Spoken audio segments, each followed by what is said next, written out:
Going through high school, my Let's Player of choice was good old Markiplier. I was a big Markiplier kid, right in the prime era of when Five Nights at Freddy's was coming out.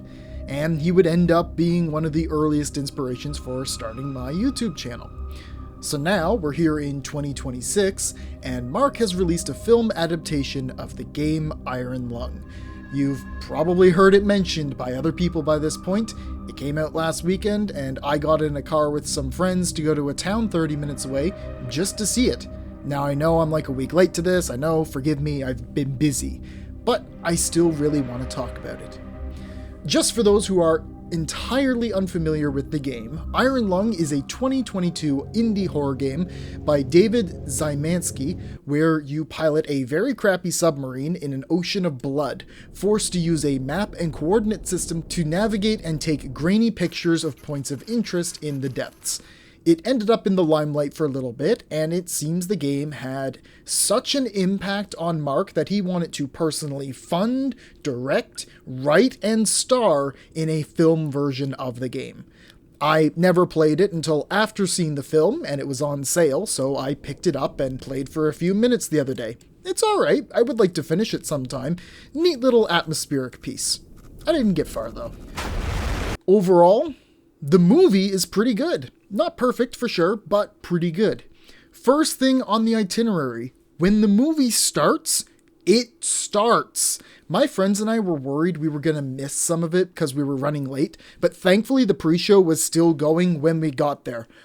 Thank God that was the case. Literally, as soon as the Cineplex feature presentation screen disappeared, the movie started. Because this was independently made, you don't have a minute and a half of random company logos showing up, no MGM, no Warner Bros, no THX screeching in your ear. The movie just goes. So if you're watching it for yourself, just be aware of that. It certainly caught me off guard. First immediate thing that stood out, the set design. Obviously, that's where most of the $3 million budget probably went, but damn did they do a good job. I remember laughing to myself initially when I saw the big green camera button at the back of the ship, just saying, haha, funny video game button in movie. But eventually as it went on, the sight of it just became so normalized to me, and I was bought in, particularly because of how much of a role that camera plays during the expedition. And not in the sense of, oh, well, duh, that's why he's down here, but because it's used as a very temporary light source for the back of the ship that he has to keep hitting. The main character can't seem to keep the light on with medical tape, the explanation of how the camera works, or what happens later on with the button and so forth. Even though the set still had the appearance of the video game sub, it really managed to get me invested and believing in it as a real vessel within the context of this story. So for those that don't know the plot, I'll give a diet summary with no added spoilers. This is set in a universe where every planet and star has mysteriously disappeared, an event called the Quiet Rapture. The only people left are those that were already in space, on ships or stations and such, and everyone is trying to grab whatever remaining resources that they can. Markiplier himself plays the main role of a convict named Simon, who has been imprisoned for some kind of crime that isn't revealed until later on. He's taken a deal where if he pilots the Iron Lung through an ocean of blood on a particular moon that's been discovered, he'll earn his freedom. That's the main hook. It's pretty much just Mark piloting this rinky-dink sub for 2 hours, interacting over comms with a few other people like Carolyn Rose Kaplan, Elle DeMont, and Troy fucking Baker?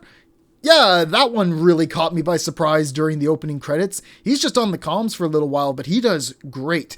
And that's not to disparage Kaplan or DeMont. They take up way more screen time, or would it be ear time?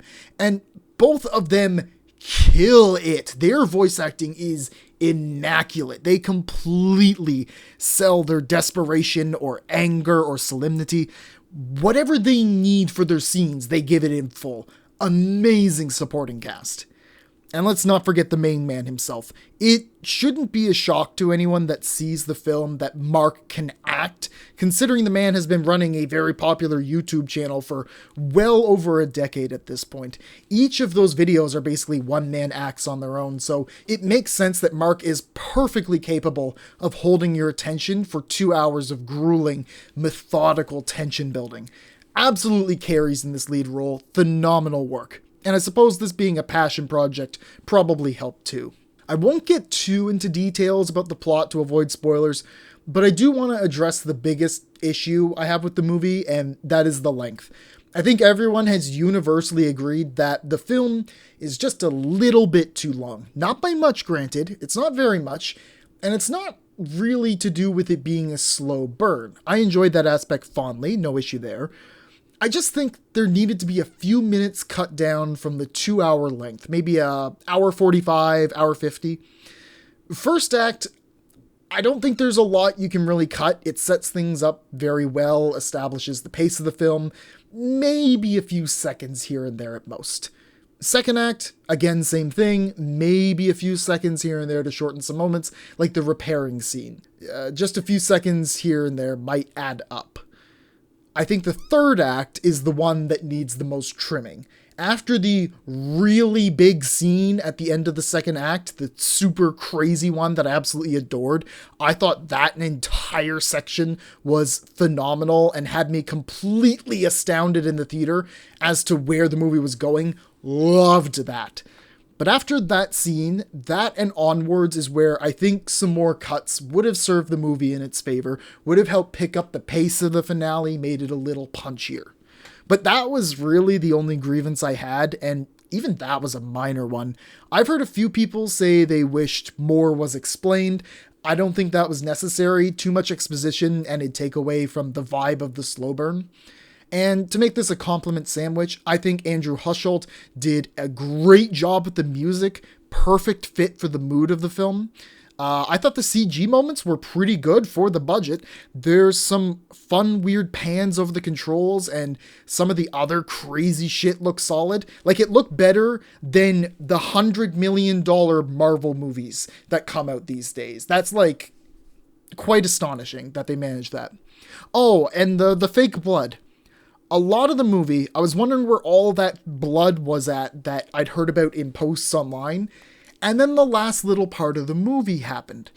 Minor spoiler there, but damn, that was a lot of fake fucking blood. At the end of the day, I think it's amazing that Mark and David have both created these insanely successful passion projects about the Iron Lung. I'm very happy for them both.